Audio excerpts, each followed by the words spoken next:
Graça e paz. A nossa meditação de hoje se encontra em Marcos, capítulo 11, do versículo 1 ao versículo 11.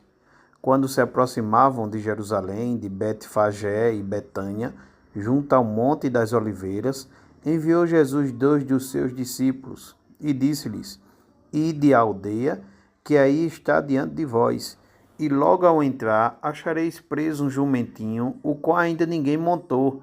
Desprendei-o e trazei-o. Se alguém vos perguntar por que fazeis isto, respondei: o Senhor precisa dele e logo o mandará de volta para aqui. Então foram e acharam o jumentinho preso junto ao portão, do lado de fora, na rua, e o desprenderam. Alguns dos que ali estavam reclamaram: que fazeis soltando o jumentinho? Eles, porém, responderam conforme as instruções de Jesus. Então os deixaram ir.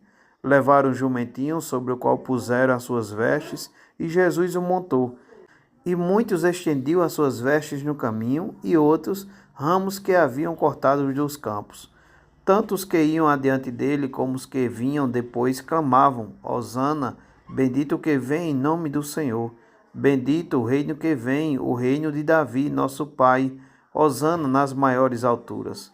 E quando entrou em Jerusalém, no templo, tendo observado tudo como fosse já tarde, saiu para Betânia com os 12.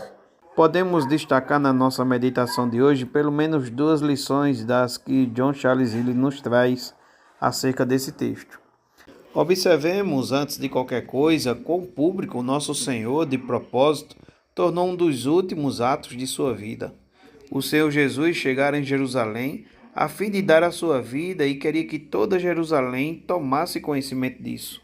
Quando Jesus ensinava as coisas mais profundas do Espírito, com frequência ninguém mais as ensinava senão os seus 12 apóstolos. Quando ele narrava suas parábolas, por muitas vezes dirigiu-se somente a pobres e ignorantes galileus. Ao realizar os seus milagres, Jesus geralmente o fazia na cidade de Cafarnaum ou então nos territórios de Zebulon e de Naftali.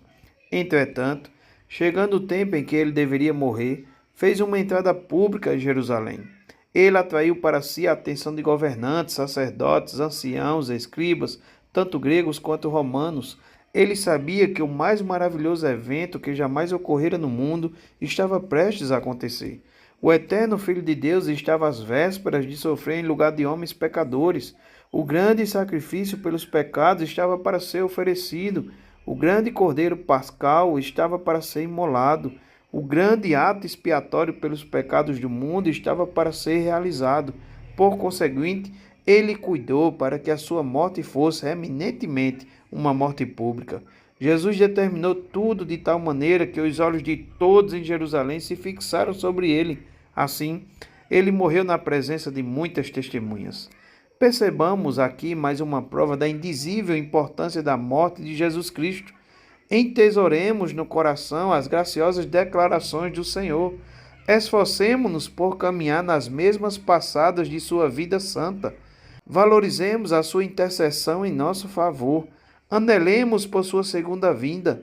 Contudo, jamais nos esqueçamos do fato coroador de tudo quanto sabemos a respeito de Jesus Cristo, a sua morte na cruz. De sua morte procede todas as nossas esperanças. Sem ela, não estaríamos em segurança. Valorizemos, pois, aquela morte mais e mais a cada ano que vivemos, e em todos os nossos pensamentos acerca de Cristo, regozijemo-nos, acima de tudo, no grandioso fato que ele morreu por nós. Já em segundo lugar, observemos nesse texto bíblico a pobreza voluntária a qual nosso Senhor submeteu-se quando esteve na terra. Como foi que o Senhor entrou em Jerusalém naquela marcante ocasião? Chegou ele em uma carruagem real, cercado de cavalos, de soldados e de um cortejo real, à semelhança dos monarcas deste mundo? A Bíblia não nos fala qualquer dessas coisas.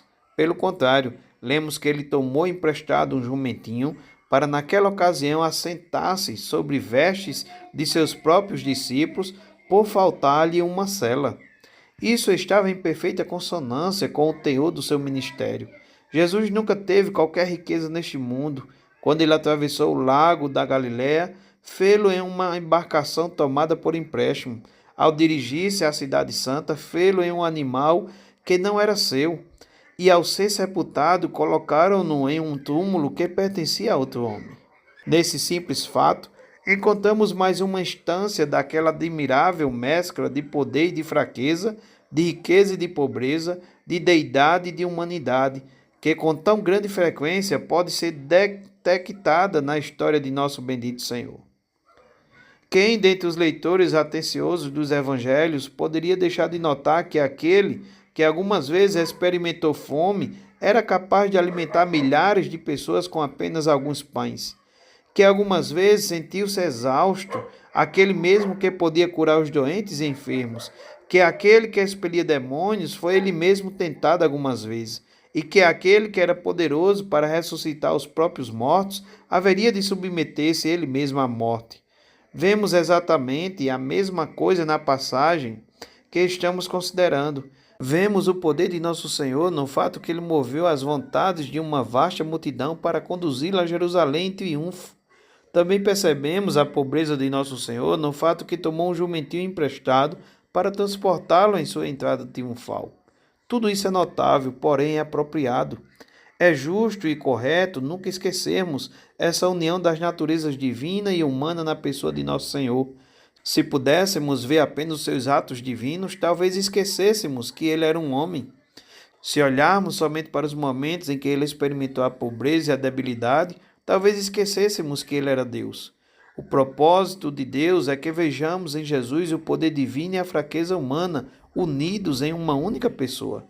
Não somos capazes de explicar esse mistério, mas podemos consolar-nos com o pensamento. Este é o nosso Salvador, este é o nosso Cristo, alguém capaz de simpatizar conosco por ser homem, mas também alguém todo-poderoso para salvar, porquanto é Deus.